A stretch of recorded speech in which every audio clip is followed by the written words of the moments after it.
Hello friends. तो अपन objective agriculture SR कांटवा से पढ़ रहे थे।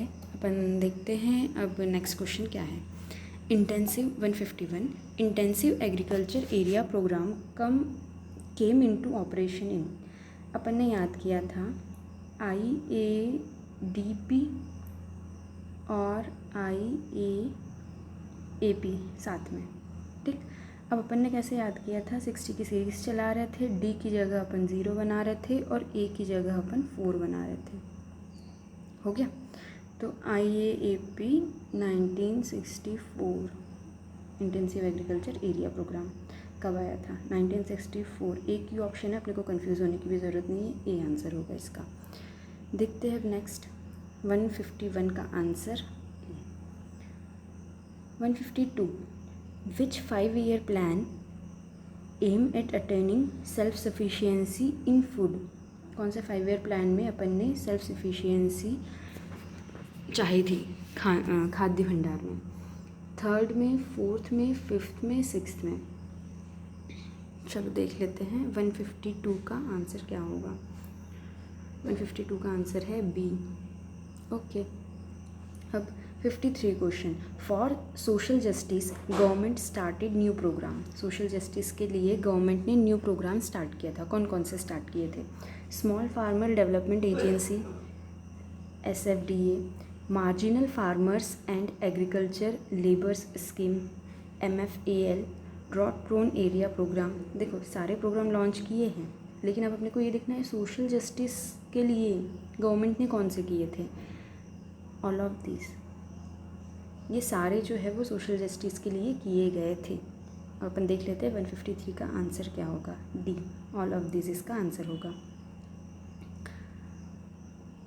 मतलब ये सारे प्रोग्राम सोशल जस्टिस के लिए किए गए थे। 154 blank is a dominant social institution permitting social and economic relation. क्या एक डोमिनेंट सोशल इंस्टीट्यूशन है? डोमिनेंट सोशल इंस्टीट्यूशन मतलब सोशली सबसे ज़्यादा किसे माना जाता है? सोसाइटी को, जो कि सोशल एंड इकोनॉमिक रिलेशन बनाने में ज़्यादा हेल्प करती है। देखो सोसाइटी ठीक है, मतलब लेकिन इतना वो नहीं होता। सोसाइटी में अपन क्या करते हैं, रहते हैं, ठीक है, लेकिन वो उनके साथ इकोनॉमिक और सोशल रिलेशन अपन नहीं बना सकते ना। सोसाइटी के साथ सोशल रिलेशन होते हैं, नहीं बनाए जाते। सोशल रिलेशन भी होते हैं, इकोनॉमिक रिलेशन भी होते हैं, लेकिन एक पर्टिकुलर लिमिट तक के। अपन इसमें आजकल बोलते हैं कि दिल के रिलेशंस ज़्यादा मैटर करते हैं as compared to blood relation, लेकिन ऐसा कुछ नहीं होता है। ब्लड रिलेशंस ही मैटर करते हैं एट द एंड। तो क्रीड, कस्टम्स और कास्ट। अब शादी करोगे तो कास्ट में ही करोगे ना, माना आजकल कोई नहीं मानता है, या फिर बहुत लोग इंटरकास्ट या फिर अदर चीज़ को भी, सोसाइटी को भी एक्सेप्ट करने लगे हैं, लेकिन अभी तक के जो भी माना जाता है और जिससे माना गया है वो कास्ट है, इसलिए इसका आंसर कास्ट होगा। 154 का आंसर सी।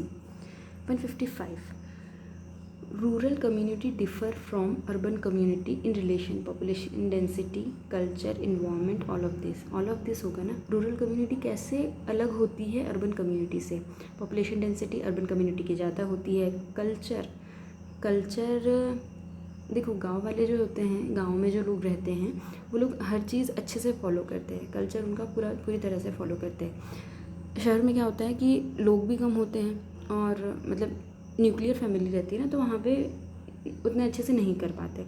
और इन्वायरमेंट तो चेंज ही होता है दोनों जगह का। तो ऑल ऑफ दिस आंसर होना चाहिए। 155 का डी आंसर है, ठीक है। फिर 56 blank believes that if you leave workers alone with the work will be done. ये जीएलडी में नहीं, जब अपन एक्सटेंशन पढ़ते हैं, एक्सटेंशन में एंटरप्रेन्योरशिप पढ़ते हैं, तब अपने को पढ़ाया जाता है कि जब लीडर वर्कर पे काम छोड़ के चला जाता है तो ये लेजेस फेयर लीडर होते हैं, ठीक है। Blank believes that if you leave workers alone at the work will be done. हाँ, लेजर्स फ्रेड लीडर, इसको ऐसा लगता है कि अगर काम तुम वर्कर पे छोड़ के चले जाओगे तो भी काम हो जाएगा। देखो हाँ 156 का है C. 157 blank is one who has received specialised training in the field in which. ऐसा कौन है, मतलब कौन है जो रिसीव स्पेशलाइज्ड ट्रेनिंग रिसीव करता है इन द फील्ड में which he works as full time and paid for his work. Okay, जो फील्ड में काम करता है और उसको वो फुल टाइम अपना काम करता है और उसके काम के लिए उसे पैसा भी मिलता है। Operational leader, nominal leader, professional leader and prominent leader. चलो एक बार पता कर लेते हैं। 157 का आंसर है सी। प्रोफेशनल लीडर जो रहता है उसको भरोसा नहीं होता है वर्कर्स पे, वो आता बाकायदा अपने काम की जगह पे आता है और काम करता है और उसे अपनी पेमेंट वो अलग से निकाल लेता है कि मैंने इतना काम किया तो मुझे इतना मिलना चाहिए। Best method for 58 best method for selection of leader. Leader select करने की सबसे अच्छी मेथड कौन सी है? सोशियोमेट्री है, इलेक्शन है, डिस्कशन मेथड है कि इन्फॉर्मेटिक्स है? चलो पता कर लेते हैं। 158 का आंसर है ए। सोशियोमेट्री एक बहुत अच्छी मेथड है लीडर के सिलेक्शन के लिए। 159 ब्लैंक आर दस things which person ought or ought not to do in society।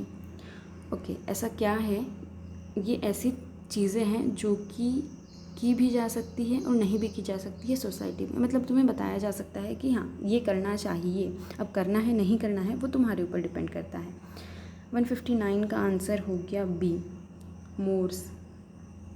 Morse जो रहते हैं वो ऐसे mores are these thing which person ought और ought not to be do in society. मतलब मोर्स तुम्हें बता दिए जाते हैं कि ये करना चाहिए, अब करना है नहीं करना है ये तुम्हारी जिम्मेदारी होती है। At the adoption stage information source is. Adoption stage पे इंफॉर्मेशन का सोर्स क्या रहता है? Village level change agent and to some extent mass media. Adoption stage पे इंफॉर्मेशन सोर्स क्या रहता है? Village level change agent village level पे, एंड टू सम एक्सटेंट और कुछ मास मीडिया। देखते हैं। Extension agency and other farmers. Extension agency हो सकती है और अदर फार्मर्स हो सकते हैं। Informal personal source including family members और informal personal sources. Self experience get at the trial stage. चलो पता करो। 160 का आंसर है D. At the adoption stage, adoption stage पे कहाँ से अपन इंफॉर्मेशन ले सकते हैं? इंफॉर्मेशन सोर्स क्या होता है? सेल्फ एक्सपीरियंस होता है जो कि अपन ने ट्रायल स्टेज में लिया होता है। 161 adopter category which respect and regard by many others in the social system as a role model are। Okay, ऐसी कौन सी अडॉप्टर कैटेगरी है जो रिस्पेक्ट करते हैं, regard by many, which respect and regarded by many others. Okay, जो दूसरों के द्वारा रिस्पेक्ट किए जाते हैं और उनके द्वारा रिगार्ड किए जाते हैं कि ये एक रोल मॉडल की तरह है। अर्ली अडॉप्टर होना चाहिए। इनोवेटर तो वो होते हैं जो इनोवेट करते हैं और इनोवेट करते से ही अडॉप्ट कर लेते हैं। ठीक है, जिसने इनोवेट किया और इनोवेट करके ही अडॉप्ट किया, इसका 3.5% होता है। फिर अर्ली अडॉप्टर्स वो होते हैं जो कि जिनको चेंज अच्छा लगता है, जो नई चीज़ें अडॉप्ट करने में, ये इसका 16% होता है। लेट मेजोरिटी और लेगार्ड्स, इनका परसेंट कम, लेट मेजोरिटी भी 16 होता है और लेगार्ड्स बहुत कम होते हैं। चलो, मतलब अपना आंसर इसका क्या हो गया? Early adopters. 162 the leader of the Bhoodan movement was. अब बूदन मूवमेंट के लीडर कौन थे? आचार्य Vinoba Bhave, Spencer hatch, FL. Brian, T प्रकाशन। चलो पता कर लेते हैं। ए, आचार्य विनोबा भावे इसके लीडर थे। किसके? बूदन मूवमेंट के। Young farmer association was formed in India under the guidance of P S. Deshmukh ने यंग फार्मर एसोसिएशन किया था। अब कब किया था? चलो पता करते हैं, क्योंकि अपन ने ये बस पढ़ा था कि यंग फार्मर एसोसिएशन किया था और देशमुख ने किया था। अब कब किया ये देख लेते हैं। 163A अप्रैल 56 में किया था। Okay. National commission on farmer was setup in India. अच्छा देखो, अब इस अपन क्या याद कर लेते कि नेशनल कमीशन कब सेट हुआ था फार्मर में। National commission on farmer set India में कब सेट हुआ था, अपन 2004 याद कर लेते हैं।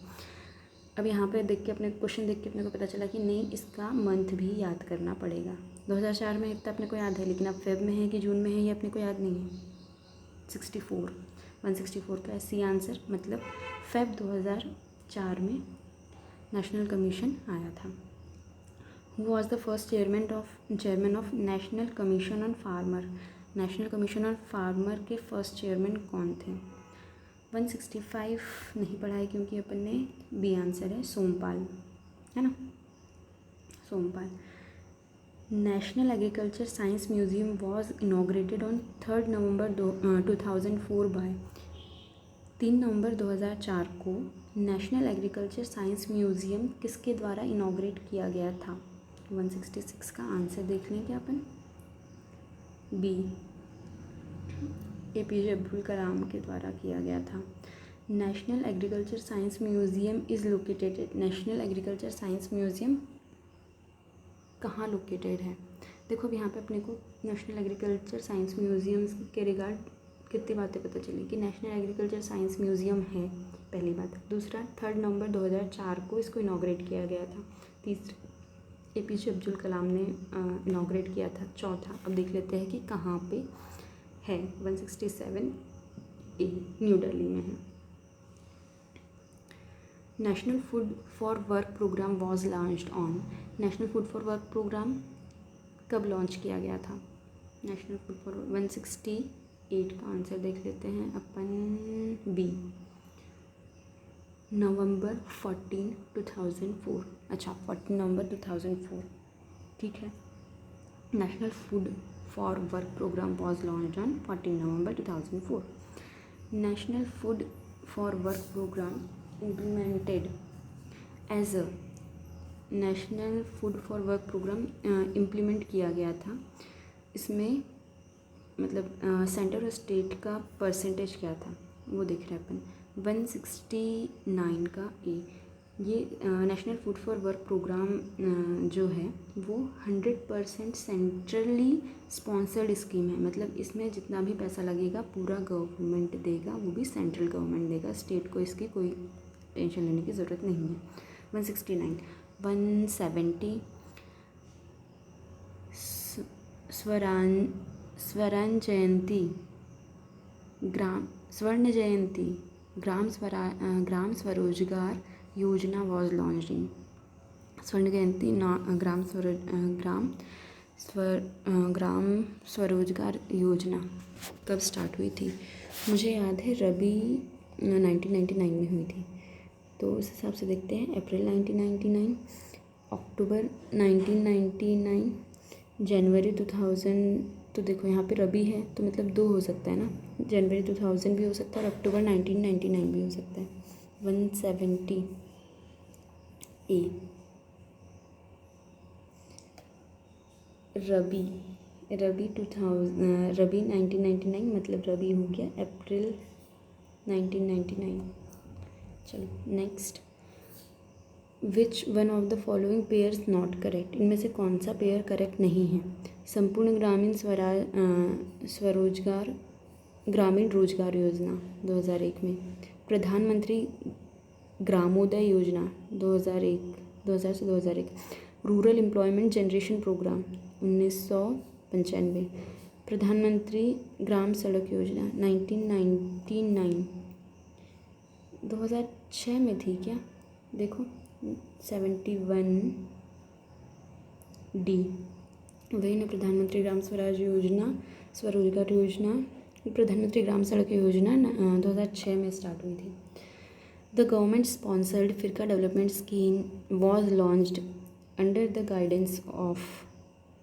फिरका एफ का पी बना रहे थे ना अपन, याद हो गया। चलो ए 72 का देख लेते हैं, ए आंसर है। अब 73, in India blank of the total population live in the village. कितनी पॉपुलेशन विलेज में रहती है इंडिया की। डी 3/4 पॉपुलेशन जो रहती है वो विलेज में रहती है। National agriculture technology project was started in, national agriculture technology project कब स्टार्ट हुआ था? 74 बी आंसर है, मतलब 1998 और 99 में। NATP national agriculture technology project was funded from, उसे कहाँ से फ़ंड मिलता है? 55 बी वर्ल्ड बैंक से फ़ंड मिलता है उसे। और national institute of agriculture marketing कहाँ लोकेटेड है? जयपुर में लोकेटेड है। 67 ओके 76 बी आंसर है। चलो और नेक्स्ट एक्सटेंशन तो यहाँ पे ख़त्म हो गया है। अब नेक्स्ट अपन चैप्टर नेक्स्ट सब्जेक्ट स्टार्ट करते हैं, कोई देखते हैं कौन सा स्टार्ट होता है। Thank you. Like comment share subscribe please.